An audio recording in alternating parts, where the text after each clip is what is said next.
pulled up and said he had one more thing he wanted to ask for at the very last minute.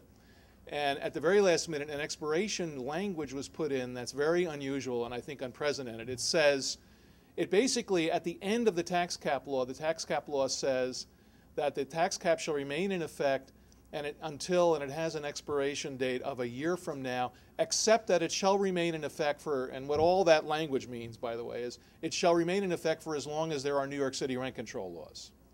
So as commonly interpreted, you can read it yourself, that's what all this means. So as commonly interpreted, basically that was worded with the intention of meaning that as long as rent control was extended, the tax cap was extended. But it's a very unusual set of language. It's not anything anybody who believes the cap is important should rest easy with. It would be much cleaner and more reassuring to simply erase all of those passages and simply have the law in effect, period. So what is your interpretation of no action being taken on the tax cap legislation, but rent control being renewed for... It would appear to be that it's renewed as long as rent control.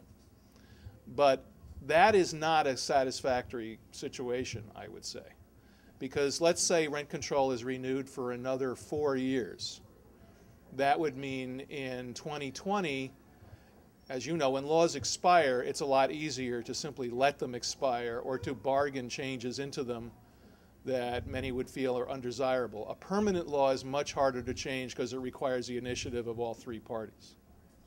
So I believe the Senate bill, and again, you can look at the language at the end here, I think the Senate bill basically erases all of this. But you concede that if rent control is renewed, the tax cap gets renewed along with it, or rent regulations, I guess? I mean, if rent regulation gets renewed, the language would appear to mean that it's renewed with it, but that means it's still temporary.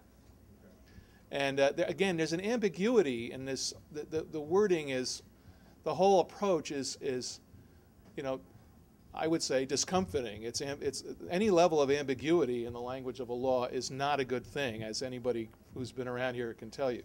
Has anyone called for a permanent rent control, for instance, the Assembly Dems, and would that be something that would be an acceptable trade? I wouldn't say, well, I'm not talking about, there are no acceptable trades other than making the tax cap permanent, in my humble view.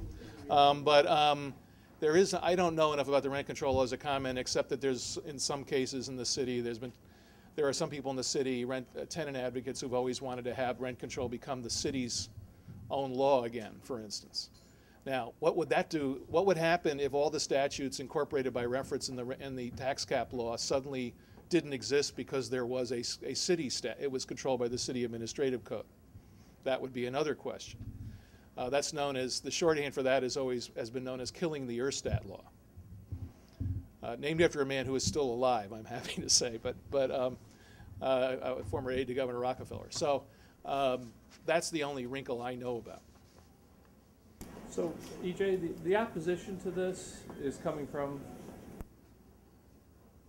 the opposition to making it permanent. Well, I mean, none of the forces that benefit from higher local taxes, principally, including mainly public employee unions, want the tax cap to be made permanent. Local officials don't like it. You know, nobody who is on the receiving end of local property taxes is happy with the tax cap. But I mean, it sounds like the organized opposition is the unions, right? Well, I mean, I would leave that to you to observe. It seems fairly apparent that it has been. There was a lawsuit, and the plaintiff in the lawsuit was, unless I'm mistaken, was NYSET. And that lawsuit was unsuccessful. And we focus today on the schools, on how the tax cap has affected schools, because there's an important wrinkle in the tax cap. Schools are the source of the majority, typically 2/3 or more, of local property taxes, number one. Secondly, as you know, schools vote on their budgets. That's long been the case in New York. Third, there's two aspects of the cap that have brought about the result we're talking about. One is, which was the focus of the lawsuit that the NYSET lost, is the supermajority provision for override.